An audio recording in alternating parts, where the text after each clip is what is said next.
Before we get going, I want to talk about Blue Chew. Blue Chew is putting its money where its mouth is and offering you a free month. The process is simple. Sign up at bluechew.com, consult with one of their licensed medical providers, and once you're approved, you'll receive your prescription within days. Blue Chew tablets are made in the USA and prepared and shipped directly to your door. You can take them anytime, day or night, so you can plan ahead or be ready whenever an opportunity arises. The best part is it's all done online. That means no visits to the doctor's office, no awkward conversations, and no waiting in line at the pharmacy. We can all relate to wanting to feel more confident, especially in the bedroom, and Blue Chew can help. Make life easier by getting harder and discover your options at bluechew.com. And we've got a special deal for our listeners. Try your first month of Blue Chew free. Visit bluechew.com for more details and important safety information. And we thank Blue Chew for sponsoring this podcast. All right, bang. Today is Wednesday. It's February 12th. Welcome to the Dog Walk presented by Barstool Sports. We are back for a free swim. Chief's here. Danny's here. We're also joined by another coworker named Matt from Detroit. We've had him on the show before. I don't know about Dog Walk, but we've definitely I think he was on Stretch. Yeah, for sure. Whatever. Matt's here today. We like Matt, but Matt, we referenced you in a former podcast. Mm-hmm. I believe this was the ice cream one. I don't recall. I don't know exactly what it was. If it was, it didn't have to do with the ice cream. Yeah. Is your mic working, Henkel? Is he good? Yeah. Oh, okay, he's good. So, but that's not relevant. Regardless, it was something on the show that ruffled some feathers. We said we would have you on like 3 weeks ago, and yeah. We're just getting around to it now. Yeah. So because we were in New Orleans and there was stuff going on, so and because we were afraid of the backlash. I was afraid. Yeah, for real. It was. Can I say my piece just off? Yes. You can we set up what the thing was? Yeah. To be honest, you remember it more than anyone. Yeah. So get into it. To be honest, Henkel would be best at setting it up. Yes, exactly. I don't know where everything went wrong, but I was never as upset as you guys seem to think that I was. Because I got asked 100 times, are you mad at so-and-so? Are you mad at so-and-so? Are you mad about this? Are you still mad? Are you still upset? That made it way worse because I couldn't escape. But who did that? Who was talking shit? Danny would not stop asking me if I was mad. Oh, well, hold on. So what made Matt mad in the first place is what we were doing a simple impression of him on the pod. And I said, Matt's the preface god. He just, before he asks a question, he'll be like, but, da, da, da, da, and that was it. But then somewhere during that mix, Bears also got Ben Johnson. You're a Lions fan, and I think that added to it a little. And so we were a little standoffish. I just wanted to set it up. Now, please continue. Well, why don't we let him set it up? Because I don't even think that was it. That was why you were mad. It wasn't even that I was mad about anything. That was why we're here right now. No, so when you guys just referenced me, whatever it was, Danny, good impression, good breakdown of like who I am and how I talk. So I was laughing at that. It was that so Eddie came up to me originally and was like, you wouldn't believe the things that Danny was saying about you on the show. Of course. Like trash talking and everything. So I took that as like, what on earth could this be? Went back and listened to the episode. I thought it was funny because the way that you guys described, again, like how I communicate, I guess, dead on accurate. I thought that was very funny. It was when it kept, because I was told I was going to be on the show and we were going to talk about it and everything.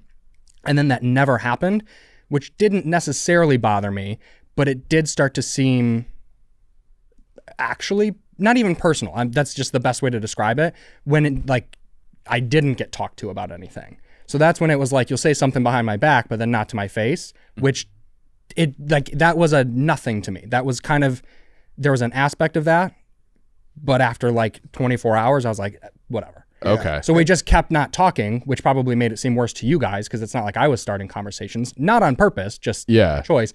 And then, bad timing, my heart gets ripped out from the Lions.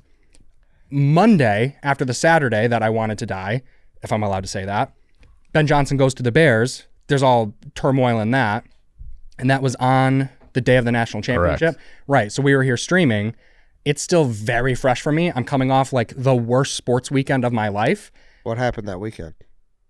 We don't need to get into that. We could just... Yeah, I guess context. Tee it up. Context. Preface. On the Saturday of the divisional round, the Pistons lost, the Red Wings lost, and then the Lions got embarrassed. And then the following Monday, Ben Johnson leaves us for the Bears. So I was coming off of like just a miserable weekend from like a sports standpoint, which is our job here. So it just kind of doesn't consume a lot. And then like the first conversation I have with anybody, not the show stuff, but just, should I be happy about Ben Johnson? Yeah, you jumped on my fucking throat. But your question was, should we be happy about Ben Johnson? Do you know why I asked that? Because I saw a lot of chatter online about what a bad game he called. In that, He did call a bad game. That's why I asked that. But there's way more. That specific question on that specific day, my response of I don't care. That was my response, was I don't care. Yeah. And I kept trying to just make a barrier of like, do not ask me about this because I'm not in the mood for it. And then I get this eruption of laughter being like, oh, what do you mean? And I was like, I don't care. I don't want to talk about this. The eruption of laughter, I wouldn't call it an eruption. I was so taken aback because that was the most abrupt and succinct confrontational interaction I have ever had with you. And I was like, whoa. Yeah. And meanwhile, I was at halftime in the Notre Dame game while they were getting smoked. I was just looking for somebody to talk to that wasn't like an op. It was all Ohio State people and fucking Brandon Walker. I'm just like, I need to talk to somebody else about something else besides this game. Mm-hmm. I went to Henkel about Ben Johnson. Bad idea. Another op. So it's basically Danny and Chief were bad guys to you. And I'm sorry for that. You didn't help. Eddie was over there just stirring the pot. But I didn't say it. Like, I didn't. But it was like the day that you guys recorded, I think, or maybe the episode had already been uploaded, and you came over to my desk almost in a panic, like, Matt, you wouldn't believe what Danny said. Well, I had to alert you. I didn't want unbelievable. you to I don't want you to be. That's a wild thing. I didn't want you. I didn't know that element. Yeah, there's always That's how it all started. So then I didn't want to be driving home and be fucking caught off guard. Someone grabs a knife out of their pocket and stabs them in the stomach. Had to let them know the knife was coming. So that was how I got introduced to the situation, I guess. Mm-hmm. I thought that it was about, I don't even remember what it would have been about. I had my mind on something else, being like, oh, I think I know what Danny might have said. Couldn't care less. I asked Lance, like, am I missing something? What would have been brought up? Eddie was gaslighting you. He referenced the episode. He referenced the episode, so I went back and listened to the 2 minutes that you guys even talked about it. I was laughing while I was watching it because, credit to Danny, good impression of me, unfortunately. Danny's good at impressions. So I did that. I was laughing, and I was like, that doesn't bother me. I know, again, how I am or how I communicate and everything. So we could argue that this is all Eddie's fault. It is all Eddie's fault, is what it sounds like. But like I said, at no point was I as mad at anybody, or I wouldn't even use the word mad. At no point. As you guys thought I was, which again, timeline does not help because there was like a long stretch where after that happened, we just didn't like cross paths. I thought Danny's impression, like the way I think it's all funny. I think I went to you on like the Tuesday or Wednesday because Danny was like, yeah, like he's upset. And then I talked to him like, oh, like we hurt his feelings. And that's when I felt really bad. And still do. I never really felt like I was, wouldn't say my feelings were hurt. I maybe didn't get my point across well enough that like, I don't really care. Okay. But yeah, there was just a weird window of time. The main thing was thinking that you guys would say that and laugh about it, but then not, I don't want to say confront me about it, but like not be in on the joke if you chance yeah. to speak. I mean, I didn't think there was anything to quote. Well, like I said, it was like a front. It was That's why good. I came to you, because I was like, hey, get your thoughts ready. I figured at some point Chief and Danny would want to hear you speak, and then when they didn't call you on the next episode, Matt, I was shocked. Thank you, Eddie. I was shocked. I'm looking out for you here. This is Eddie's a but fucking it asshole. sounds like it's water under the bridge. Yeah, it was for me. It unfortunately, If it's just not, lasted like say it. a month. It's which okay is if it's not. intentional. You could rip into these guys. No, Danny, I have asked Lance about this 100 times. If Danny and I come across as like a married couple, the way that we sit together, so we bicker every single day. So yeah, this I've talked to him like in between podcasts in the office. That's more than I could say for Eddie though. So we squashed it. Okay. True. All right. I'm just wondering if we got. I do appreciate this, but like I said, I was never as upset as one. Apparently, I made it seem. Two, as you guys just thought I was. Can you still stay for the rest of the episode? I want long takes. Yeah. What else do you I am have? a long What else is talker, on your so- mind, Hinkle? So should we be happy about Ben Johnson or not? I guess. My main thing on that, concise. If he had gone to We don't want you to change. Don't change. Concise. Saturday happened, Monday he was gone at like noon, or Yeah. something like that.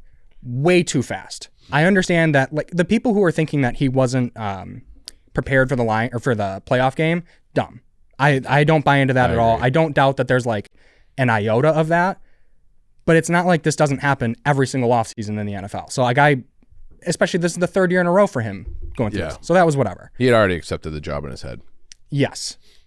Coming off of how bad that was, arguably like the worst game he's ever called for the Lions, to go from that ending the greatest season we've ever had to Monday, we knew he was gone, specifically going to the Bears that soon after ruining our season. I don't know why we wouldn't be, it like has to leave a bad taste in your mouth if you're a Lions fan. Yeah. It's not like What's the appropriate amount of time? But I don't think there is like. I don't really think about it anymore. Supposed to wait until after. It's just I don't think it's a solvable situation. It's just Thursday a of situation that that's week. It's gonna Thursday of that week would have been completely different. If he went on that Monday, if he was going to make his decision no matter what, if he had gone to the Raiders, were rumored. I don't think that was a thing anymore. If he had gone to the Raiders, nothing, no issue, no nothing. Sucks. Just the division rival. It's specifically going to the Bears after doing what he did was like that felt like a little bit of the twisting of the knife. I went to Henkel was doing a graphic for the Lions schedule next year, which is Murderer's Row, and he's just pointing out like all these teams are either awesome or going to be better, and he pointed the Bears as a team that's going to be better, and I'm like, like we'll see. I'm not there yet. We got to see how everything goes. And he goes, well, they could go 6-11. That'd be better. It's like, fuck you, dude. Like, it's better. Yeah, and it's not like I complain about this every single year that no matter how good or bad you guys are, no matter how good or bad we are, Lions Bears for some reason is always very competitive. Yeah, it's kind of annoying. Are you a big OHSA guy, Matt? Like workplace hazard OHSA? Literally, no. Metaphorically, probably very much so. Yes. Okay, I was going to say that's where you're going. You seem like you'd be a good buildings operation manager. Like you'd make sure everything. I was actually. Wait, actually? I worked at a warehouse at Nike. Back of the house is what we called it. No shit. So like, if someone was on the forklift and they weren't like strapped. Well, we didn't have a forklift. Okay. Well, we were a big time, really tall ladder, climb up on top of bins. So it was a zoo. So that doesn't sound very safe. It was not. But the 6-year-old was on the forklift, you would be like, if we had a forklift, am I allowed to say that I would have a hard time not letting the 6-year-old test out the forklift? No, you can say that. Yeah. Even. That'd be Why fun. not? Yeah. it was sweatshop. funny. OSHA's not listening to this. Wait, but wasn't that your job though, to make sure people were safe going up those ladders? It wasn't necessarily a safety thing. It was an organized, Oh, okay. an efficient thing. So which those two are me to a T. I'm very type A, which I think you guys could have guessed. So as a type A, making sure that your all OSHA protocol is up to date, would you ban the t-shirt cannon from sporting events? No. My brother and I, our favorite video that's ever hit the internet was the Colorado Buffalo mascot who shot the t-shirt cannon into the crowd and hits him straight in the right in the balls. nuts. Right in the nuts. Okay. The funniest part about that video, why are there 4 different angles of the same video? Oh, It's an inside job. it's fake. That's the funniest thing I've ever seen in my life. The first video is already funny. Getting hit in the balls is funny every single time. A mascot doing it with a t-shirt cannon, Great. that's like, you can't write a better story. Heightens it. When a second angle of that same video came out, I was crying for like a week straight. Second angle. I really hope it's not fake. Sorry. Now that I do think it's fake if there's multiple. Yeah, if there's multiple angles, then was a people are setup. set up, ready to go. I had a thought. It's kind of amazing that t-shirt cannon still exists. Why? Because the fact that you're going to shoot it on like the front rows of like the top porches, like how have not more people Gone felt- over the Yes. rail? I Like saw somebody the other day it was either a t-shirt cannon or the thing where the t-shirt just drops down from the I ceiling. like that one better. Blank. Both sides. I think it was the LA Kings. They just gave out a white- completely a blank. white Hanes. white tee. Yeah. Crazy. That- I would take that. That's Elliot like a would good take it. undershirt. I remember the Bulls used to have a blimp that would fly around the inside. Yeah. Yeah, That are like hot dogs. They'll drop Stop. hot dogs down. yeah. What was devastating, I went to shout out the Grand Rapids Griffins. I went to an AHL game a few years ago, and same thing. They had things dropping down from the ceiling, but it was like a piece of paper saying go to concessions to get this. Not having the actual hot dog drop down is the cheapest, lamest. Shout out the Griffins, The but bat slip. do better. Yeah. Don't just give me a piece of paper saying here's a hot dog. But you know I what want I'm the hot saying? Like, how do more people not die trying to Tory Hunter a fucking 2-cent t-shirt over the 200? Yeah, I could easily see us looking back 5 years from now and be like, can you believe that t-shirt cannons were a Yeah. thing? Right? Well, no one's ever died from it, right? That we know of? I mean, I think someone fell in Houston within the last 10 years. Maud Flanders. Yeah. died Back of a NASCAR. Yeah. Somebody fell recently, like within the last 10, maybe it was in Dallas. I don't know. A fan definitely fell off a deck. You fell off a deck. I did. Yeah. I was just dancing though. It's so easy to justify getting rid of it too, because like it doesn't even have the T-shirt doesn't have to like send you flying back. It could simply like land in your face, obstruct your vision, then you trip and fall and die. You know. Yeah. Fan dies after falling out of stands at Texas Rangers game. That was 2011. Another fan Was it died. from a T-shirt cannon though? Or That's what I'm saying. It probably wasn't like the cannon probably didn't send him into orbit, but some way somehow they spun it into being like, oh well, if that cannon that shirt never hit his face. Turner Field, 2015. That is very like the old White Sox before they renovated the new Comiskey, where they had the stand. There was a bigger stadium. The upper deck. I actually don't remember Comiskey. Not actual Comiskey. So they opened the current stadium. Yeah. But then they renovated it after a few years. But they had these stands that were basically vertical. And you would get like, holy shit, like you felt like you were climbing a mountain trying to get up those stairs. It's still like that though, right? It's not as dramatic. No. It was the steepest incline I feel like I've ever seen. So yeah, I don't know. It's dangerous. It is dangerous.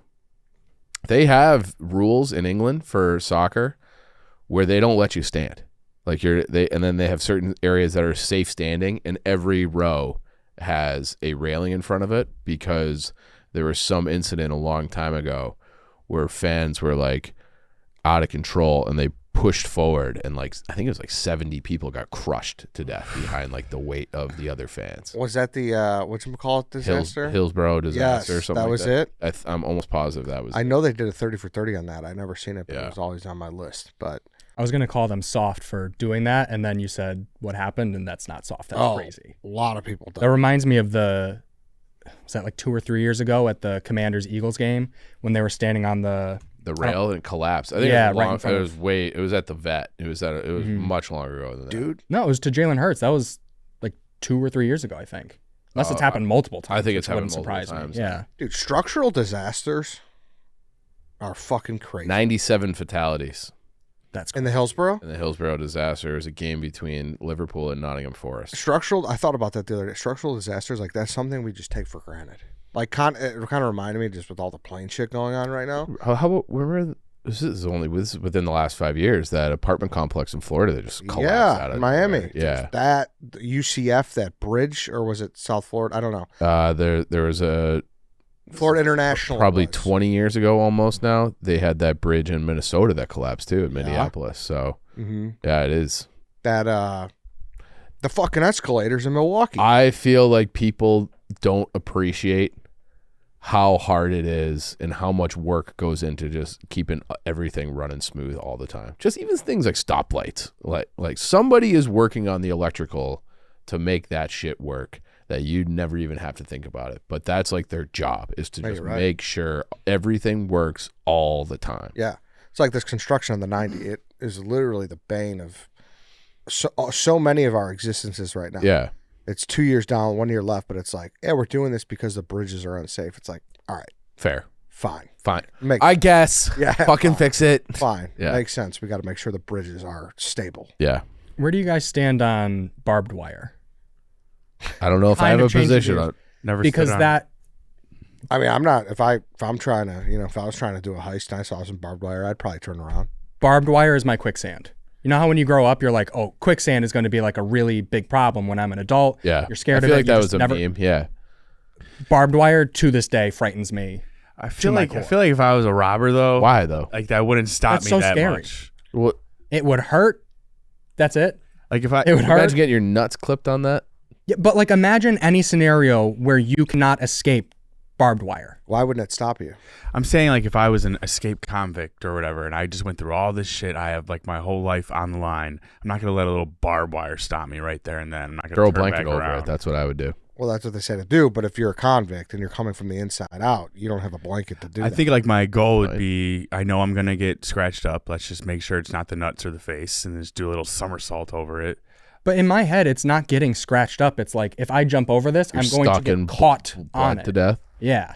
It's kind of amazing that they don't use like ninja stars or something real sharp. It is Yeah. real sharp. Is it that sharp? Yeah. Yes. I thought it's just kind of pointy and spoked. razor wire. Mm-mm. No, Oh, it's you can fucking get, like- sharp. So like even if you just like if you delicately rubbed your Yeah, you're fingers on fucked. it, you would. Oh, That's yeah, what I'm saying. yeah. Like I'm exaggerating a little, but I would be worried that Oh. like your back could just get caught. Have you ever seen, there's this video, this is probably something only I have seen because I'm a nerd, but there's this video of when they put up the Berlin Wall, so it was like 60 something, and you see this woman trying to run to escape East Germany and like communism, and she's running through and she just gets her fucking head clipped on barbed wire and just goes flying back, and like I don't know if she died or not, but it looked fucking horrible. So, but it's I like, haven't seen that video. Yeah. No, you're on the White Sox Dave's part of the internet now. White Sox Dave is now on my part of the internet, and he's giving my part of the internet a bad name. How so? Because like he is Dave has had like we'll say some growth, but then he just goes down like he watches. I won't watch like the Ukrainian front shit where guys are getting bayoneted to death. He loves watching He watches people that. die in that war. He watches it all the time. Yeah. What the fuck?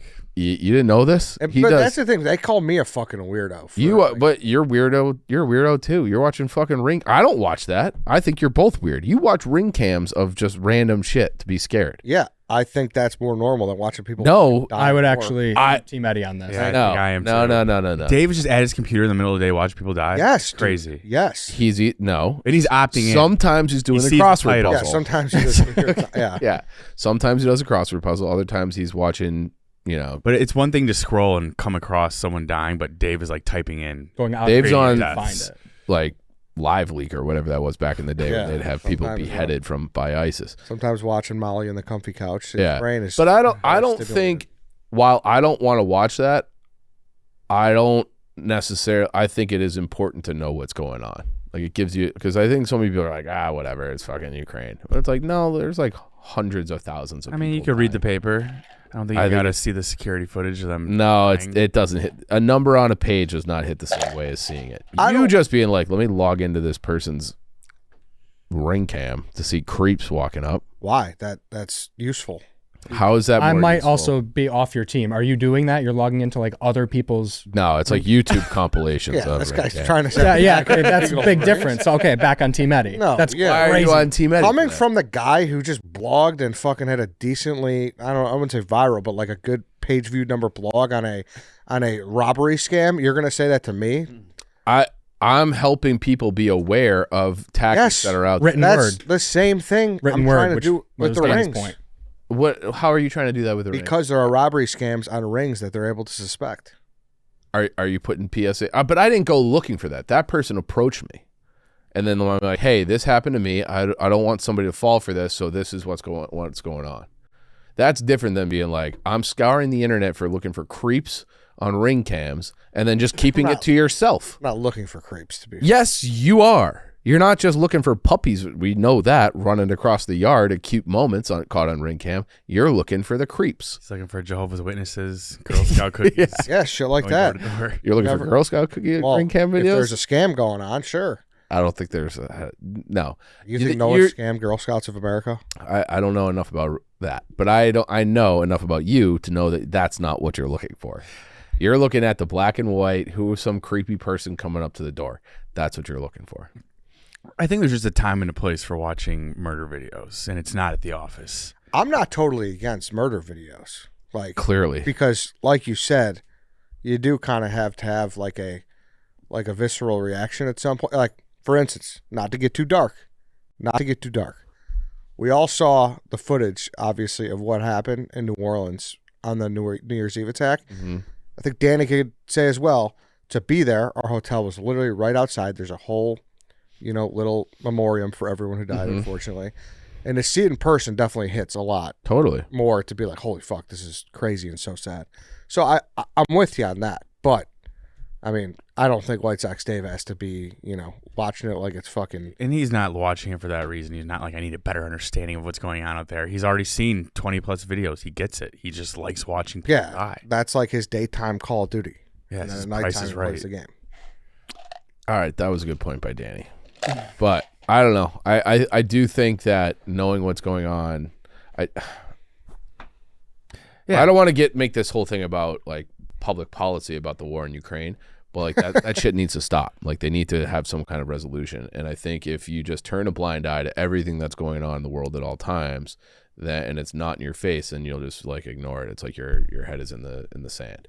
So Dave, now I don't know what his position is on that, but I think if I were to see things, I've seen some where it's like, this is fucking horrible, and it's been going on for years, and somebody has to do something about it. And we need a resolution. We do. He's right. Off the leash segment. I have one, but I'm say it, because I think we all have a position the same on this, but I'll frame it as what makes it more interesting. So the service charge that some of these restaurants are doing. Mm-hmm. So I'm pretty sure everyone here is going to be like, yeah, whatever. I don't mind it. Like, it is what it is. But is it off the leash for someone to be like, no, I do mind it. I want that taken off? I think it depends on the place and the dish. Okay. Because if I'm going to order a pizza and that pizza is $24, and then somehow when I'm going to check out, it's now $51, because that happened to me recently. What? Yeah. You had a 50% upcharge? Between the service fee, the delivery charge, the tax, it literally. But this was a food app, right? This was a correct delivery app. Okay, I'm talking an in-person sit down experience. You know how they'll do like a 3.5% service charge or something? Mm-hmm. Oh, and it'll be a line item on the bill. I never even look at that. And that's what I figured. I figured no. And if someone does here have a problem with it, say it. But I figured no one would have a problem with it. But if you're with someone and they're like, hey, I don't agree with that, I'm going to take it off, would you be like, ah? Can you object to it? Yeah, you can. I just look at it as like taxes, basically. Because there's some people who be like, hey, this line item helps us give our employees insurance. And people will be like, fuck you, give your employees insurance. Like, why should we have to pay I didn't even know that was an option. Well, they better be doing that. What? Making sure they have insurance? Yeah. Just curious what, like, because like I said, I'm pretty sure everyone here would be like, whatever, keep it going. This is one of those things, this is probably a me problem. When that check comes, I'm not looking at the line items. They could put anything in there. And I'll be like, oh, that was more expensive than I thought, but I'm not going to double check. That would be to Eddie's point then, that like it's not really that big of a deal, but I think it would be off the leash. So I guess your question, if somebody was like, I'm not doing that, you got to take it off. Okay. I think that'd be over the top. Same. Would you ever take it out of the tip? That was my question. No. So if let's say if you normally tip 25%, or if it's a 5% service charge, are you now? No, because I literally I look at that bottom. I don't even do subtotal. I do the final total, which some people may say I'm a sucker for that. I don't know how you guys feel about that. Final total only. But I just do final total. Wait, what do you mean? A lot of people tip off the subtotal before tax, which I'm not. Oh. Also, I'm not advocating against. If that's how you think it should be done, whatever. But for whatever reason, I've just always done on the final tally, which does add up. I have like a problem with I have a fear of like coming off as a cheapskate. So Same. I'm just gonna pay whatever they tell me almost every time. But on paper, to your point, it's like, yeah, you're choosing not to give them insurance. Why am I paying? Yeah, that's what I'm saying. Like, I that's why I framed it this way and caveated it, because I figured nobody here would have that much of an issue with it. But it's more about how do you feel about people who do have issues with it? Yeah, I think those people need to just shove it. Like, just shut up and pay it. I'm with Danny, though. Like, I get emails sometimes the next day from my credit card being like, did you mean to tip 49%? And it's just like, well, I don't know. I was a little bit tipsy and I didn't really do the math right, and I wanted to overcorrect, and I wasn't going to sit there and go every last penny. And it's like, oh, you gave them a 42% tip. Whoops. What about the ones who, have you ever had someone add a tip on you? They fuck with your receipt? Stealing, basically. What do you mean? I had it the other day. Like a server? Yeah, I just did a pickup at a place. I was getting salsa for a party. And so no it was chips? Like, what do you say? No chips? No chips. Salsa? They already had the chips. I was a delivery guy. Trust me. So I got 2, whatever, things of salsa. And I think it was $20 or whatever. And then I got an alert from Capital One. They're like, did you tip like 50% or whatever it was? And I was like, no, it was a pickup. I think I gave them like nothing, or it was like $3 because it was they ladled 2 jars of salsa, whatever. And that's off the leash. Yeah, I mean that's stealing. That's theft. Yeah. So, I don't like that. You never had that before? No. Oh. That's I thought you were going to know. say, like, this is like a whole Curb Your Enthusiasm episode where it's at his country club, and they have the tip, the gratuity, automatically in at 18.5%, and then you're expected to tip on top of that. And he's like, don't make me do more math. If you want a flat rate at 25%, I'll pay that gladly, but don't start with 18.5 and then make me figure out what's the 7 to get up to 25%. So he's like, no baked in gratuity, which I am on board with that as well. I'll tip you what I want to tip you. I don't want baked in gratuity. I don't mind it that much. If you go with a big group, I agree with that, because then it's like chaos. Why? Well, because if it's one check, the scumbags of the world, like if it's usually they do it if you have a party of like 8 or more, which means like the server's having a night, going through a hassle. So if it's like a bunch of 21-year-olds who don't tip her, that's why they do the big. Yeah, for sure. I suppose. Yeah, and it's kind of like sometimes it's just like the bill was this much. Like it's always kind of fun to take over/under bets. And what do you think the tab will be when you go out with a big group? I don't know. Yeah. And it's like, don't factor in the tip. It's already all like locked included. Yeah, you know what I mean. Did you see that?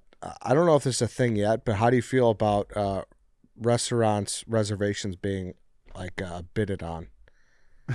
Where is that a thing? I've Here? never seen that. So I don't know if it's a thing here, but I was talking about this with a buddy. There is like a site where people, like a famous place is like Carbone, and they're able to like have people pay them for their reservations. Like you kind of just bid on it. Don't like that. Yeah, I think that's a scary world. I think that there is I don't have it in mind. I think that there is a style or type of restaurant that could exist where that's part of the experience.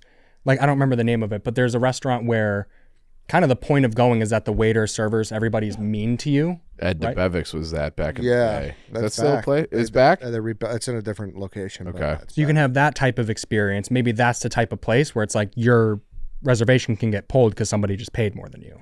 If that's part of the experience, that's fine. If I'm going to just a nice restaurant where I'm already going to be paying a lot, I would like my reservation to stay if I made it. I don't think that is the No, that's not what it is. My thing is like, say if I'm a wizard and I know, there's people who are just like, they sit there and they refresh and they're just like, it's going to turn into poker where like they have automated systems where they're getting a bunch of reservations. Yeah. It's eBay for tables. Correct. So say if I like, bam, I just got a 7 p.m. reservation on a Friday night at Bavette's. Yeah. And I listed, hey, $25-$50 if you guys want this 7 p.m. at Bavette's. People are paying you for your Got it. Oh, that's different than what I thought you were saying. So it's not I thought the restaurant was organized. Oh, no. This is I don't like that at all. This is someone will be sitting there and just refreshing and just snatch up all the reses. That's a scumbag move. Now, if the restaurant wanted to do that, be like, hey, highest bidder for 7 o'clock on a Friday for a reservation at whatever place, and they want to generate revenue that way,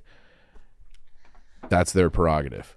A scumbag person going on, because then what if they don't sell the reservation? Now that place is out of a reservation at a premium table. A reservation scalper. Yeah. I don't like that at all. I almost like that better than the restaurant doing it, because if I put in a high bid and I tell the crew, hey, I got reservations, clear your schedules, then all of a sudden someone takes it from me. Like, it has to be a short window, if anything, if we're bidding on it, like an auctioneer. I can't find out 2 days later that my reservation was canceled after I already told everyone clear your schedule. For sure. Definitely.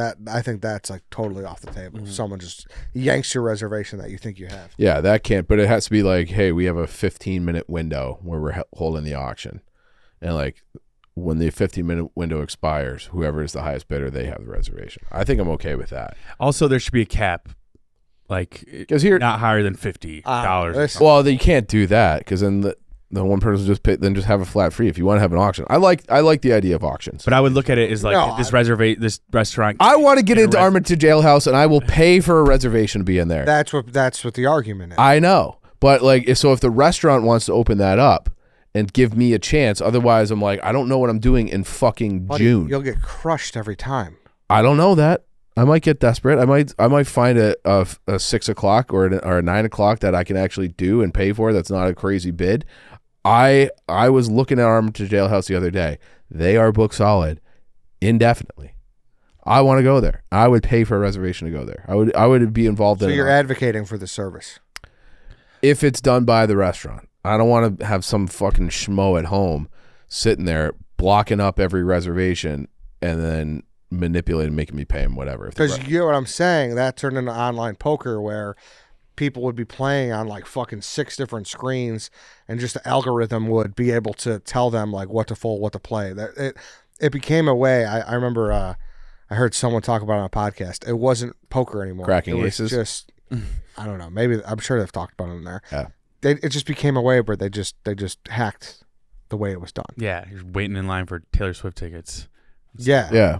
It's like that. It's like those scalpers who are able to get all the tickets. Yeah, I don't like that. That's what's happened with like the fashion market too. So think like shoes or big drops and everything. They have bots that will go in. So this could run into the same issue. They have bots that buy everything, and then the resale on the shoe, the hoodie, the whatever, through the roof. I had another thing I learned recently. I know this girl who will buy these bags that are expensive. Definitely not your girlfriend, just a random girl. Anyways. And she says the minute you walk out the store, they go up in value. Bags, purses. And so like she could resell them for more, you're saying? She calls them investment pieces.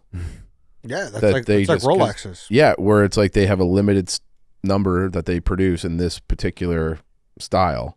And then as soon as you walk out, you have one. And then in like a year or two, it's worth double. There is truth to that. That's the same thing as the shoes. Like That's they'll wild. drop like 100 pairs for, let's say like 180 for the shoes. And then they'll resell them for like add a zero, add a comma. They'll get that return. That's crazy. Mm-hmm. Hey, that's the game. Can't beat them, join them. Yeah. Got to start learning stocks. All right, so off the leash for all that. I don't know though. I don't want a world where people are literally bidding for. I want the restaurant to give people the opportunity, like, hey, like we know it's impossible to get in here, so I think that system allows it to be like, who really wants to come? Because I don't mind the money placeholders either, by the way. Yeah, I don't care. Where they're like, hey, it's whatever, like $5 a head. Yeah. Like non-refund. Okay, that's fine. Mm-hmm. You know, I had something else in regards to this too. Let's see, Heritage Ale House reservations. You just got to go early. You got to go. But I don't want to go early. I want to have like a nice. Yeah, I mean, then you're just asking for too much. I got in there. That's once. crazy. Well, I've been in there once, but it was designed that way. The place is small as fuck. But it goes around the back. Yeah, but it's still pretty tiny. Yeah, I'm going to see if I can book exclusivity something makes them such more of a destination. Totally. Yeah, you just got to go early. Just go early, Chief. I just went Thursday, May, time all day. We don't have any reservations available.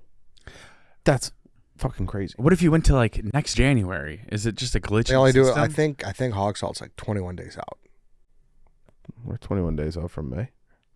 20. Oh no, never mind. Never mind. Never mind. Fucking February. Never mind.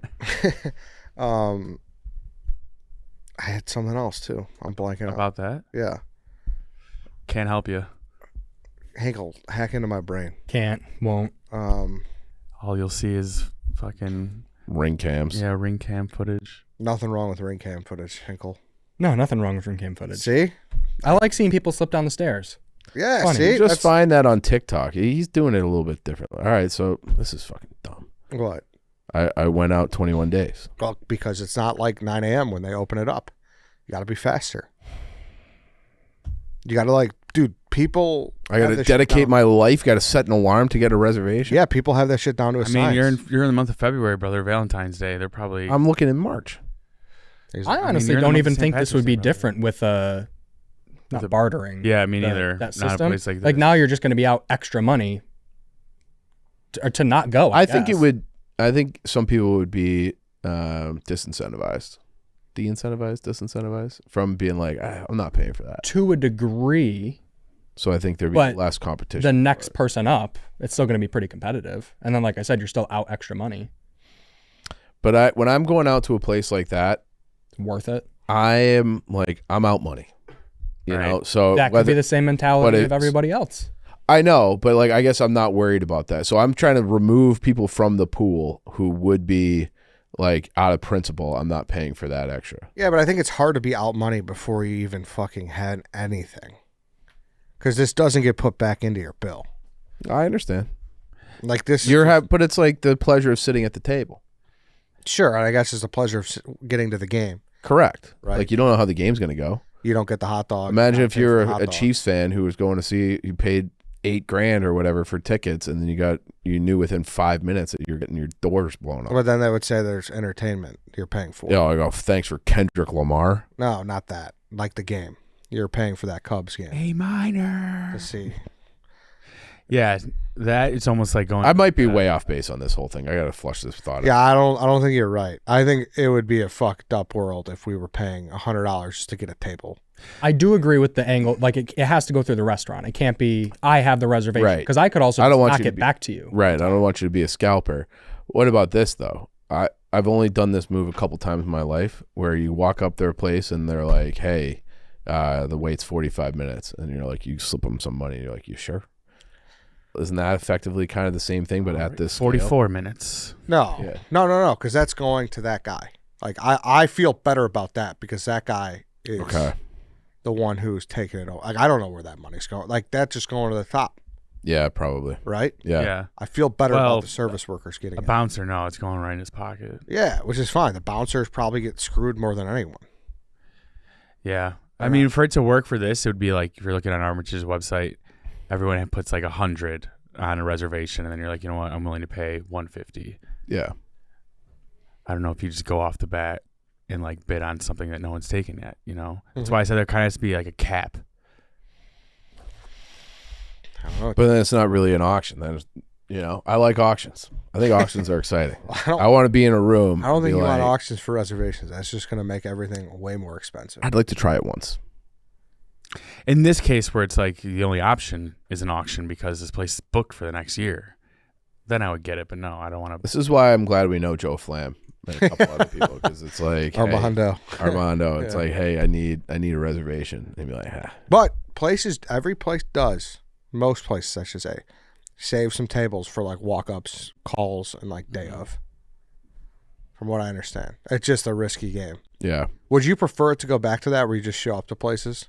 I think reservations have been a thing my entire life. It's just not on. Reservation, but it was always like a call. Now it's like open table. It's like, Yeah. it's so easy, Usually you're calling. Sometimes the phone's just busy and it's like, you want to go give it a chance? Like, Yeah, I think I would prefer that. people to just start showing up again. Yeah. Yeah, because now you could be next door, look on Open Table, book it, show up for your reservation 10 minutes later. Like, excuse me, I have a reservation. Why am I waiting 5 minutes? Like, well, we just got that notification 5 minutes ago. Yeah, I wonder if that's hurt the restaurant industry at all. Oh, I bet you it's helped. Yeah. They all opt in. If it was hurting them, they wouldn't opt in. For like an open table service? Yeah, and you just find out about new places with apps like Open Table, Yeah. Yeah, but I know that I remember talking to George from Gale Street. He's like, yeah, like back in the day, like people would be like, you just flow in. There is something where it's like the whole business funnels up because if you come, then it's like, yeah, I'll get a drink at the bar for 20 minutes. Like people aren't, I wonder. there's whole part of the business like that is kind of getting skipped now. I wonder if I would consider that place like a neighborhood spot. Yeah. I wonder if Instagram and Open Table and these things have hurt places like that. Yeah, I wonder. Because there are great places like little mom and pop, like specifically Italian places, like in and around my neighborhood, that are spectacular, but they're never full. But the food's awesome. Mm-hmm. But I feel like they just don't play the game the right way. Like their marketing is not like up to snuff. Oh yeah, I mean that's everything. Right. So, and it's like it never will be, but the food's awesome. Yeah. So I don't know. No, I think there's something to that. Yeah. For sure. Like people want to go to the hot new place as opposed to like, hey, that place down the street, even though it's not in the West Loop, is better than anything you'll find over there. 1,000%. Yeah, if a place isn't like on those apps like Open Table, it's almost like a hidden gem at this point. Yeah. That's like Danny. He will just do anything to be in the West Loop and be seen now. Yeah. Fuck up. Like he just like, it could be the worst spot in the West Loop. He just wants to be seen and, Be seen. What does that mean? You're just A man about town. Yeah, exactly. Can't be taking a girl to Ravenswood. Why not? A little Smackonopoly. See, I feel like that could actually make you look cooler. Yeah, maybe like like oh, you're second gonna date. take you to the place that everybody knows? No, I know the real spots. Yeah, I mean, what Eddie said was a lie. I'm not exclusive to West Loop. It is kind of fucking jarring. It's like let's go to PB&J and then good night, John Boy. But like, It's a Danny I Conrad feel like special. that's so many of our coworkers' lives. Well, Respectfully, because Younger. they're younger and they're not from here, So they live in the West Loop. Like the West Loop is the hot neighborhood now. There's a million awesome restaurants in the West Loop. It's got a fucking Joe Flam owns Randolph now. Like he just he's opened up a fourth place over there. All his places are awesome, and that has become like the cool spot. It's just so I think that as people live here longer, they'll venture out and find out. But it's kind of wild. Even like these outside Chicago companies are like just funneling in there too. Levain, Prince Street, Milk Bar, like all those places. It's a hot place. Yeah, right, exactly. Yeah, and that's like all people know here. And I was talking to a friend of this. This is a while ago, so not a girlfriend, but I live in Lakeview. I'm up like Southport corridor, and she was like, and she had only ever lived. She was like the younger sister of this person I knew. She's like, do you feel like you don't even live in the city because you're like 20 minutes from West Loop? And I'm like, no. Like that has literally never occurred to me. Like the city is everywhere. Like this is all the city. Like you live in one little pocket. I'm like, you should broaden your horizons. There's great spots all over. That's like the best part of living here. Yeah. It's like there's a different vibe in every different neighborhood. Exactly. Yeah. I'm like, why don't you check out Pilsen? Check out UKV. Like there's a million great little pockets of the city. I hate that. But I think that's how a lot of people. They do, yeah. So many, all the transplant, like not even people who moved here. Like I've met a bunch of people who like moved here from Arizona or Buffalo, and they've never even been to like Southport, those streets. Like, whoa, this is Chicago too. Like, they just only in like West Town, River North. Like, go to Ravenswood sometime. Yeah, that's like, and like I kind of hate River North. Like I don't, of course, if you're from here, or like Lincoln Square, like those are great areas. Yeah. Like, what is this? I'm like, it's not all about. Yeah, that kind of sucks that people. But that's what people think. That's kind of why. I think it's a younger thing. Well, I was gonna say, Henkel you live Lincoln Park, right? Or Lakeview? I think it's Lakeview East. Yeah. Technically. Yeah, you're down by the lake. In their defense, though, like these same types of people, like Nikki Smokes, if you will, they would choose West Loop still over those places, even after seeing them already, because it has like A+ restaurants, and then like if you're on a date or hanging out with the group, it also has great spots like John Boy and like kind of chill bars that you can go to after. Whereas that might not all be in one place in other restaurants. Like if you're going to Wrigley, where you're gonna go Prime Provisions and then maybe an empty bar on Clark Street in the middle of winter. Yeah, no, I mean like Wrigley's obviously better in the summer, but it has more of the package deal, I guess. The West Loopers would argue. I guess, but like I don't know. I don't really. I'm not the person to answer it, but like we were just saying, I live in the general Lakeview, Lincoln Park area. I don't feel the need to go anywhere else, honestly. Like there are so many restaurants to explore for my girlfriend's only been here since like September, and we feel like we've knocked out 5% of all the places that we want to go to, like just in our little pocket. Yeah. There are so many places to go to, and something we've been doing is every Saturday we go out and get a coffee, and we've only gone to the same place twice, one time, because we think it's our favorite so far. What is it? But Ancient Grounds. Starbucks. Yeah, really good. I got my dad for Christmas. I got him grounds from there for just a Christmas present. Yeah. And he called me the other day and said that it's his favorite coffee he's ever had. Yeah, there's like Lincoln Park, like they have that. It makes no sense. It's called like Heritage, I think, but it's like a bicycle repair and bike shop and a coffee house, and it's awesome. It's like there's a million little like cool spots around the city. People just got to get out of the West Loop. Yeah. All right, then we'll wrap this up. Matt, thanks for joining us. You're always welcome by me, at least. I don't know about the other side of the table. No, it sounds like you're the problem all along. I always got an ally here. So, all right, that's it, everybody. Thanks for listening. Thanks for watching. We'll be back tomorrow. We'll see you then.